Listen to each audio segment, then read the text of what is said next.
Chilakaluripet elections సందర్భంగా 13వ తేదీన శనివారం సాయంత్రం సమయంలో చిలకలూరుపేట రూరల్ ఎస్ఐజి రవికృష్ణ తన సిబ్బంది మరియు ఫ్లయింగ్ స్క్వాడ్ వారు చిలకలూరుపేట మండలాలలోని మిట్టపాలెం గ్రామ పరిధిలో గల మిట్టపాలెం చెక్ పోస్ట్ వద్ద వాహనాలను తనిఖీ చేస్తుండగా చిలకలూరుపేట నుండి పెదనందిపాడు వైపు వెళ్తున్న ఏపీ 39 SV 2259 నెంబర్ గల కారులో అన్నవరం గ్రామం నందిపాడు మండలం నల్లపనేని సుబ్బారావు అను వ్యక్తి వద్ద ఉన్న సంచిని చెక్ చేయగా అందులో ఎలాంటి ఆధారాలు కానీ బిల్లులు గాని లేకుండా అక్షరాల 9,30,000 రూపాయలు ఉండడంతో స్వాధీనం పట్టుకోవడం జరిగింది.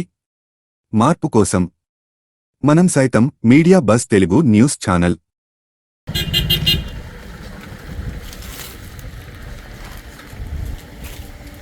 Vamos aí, tío.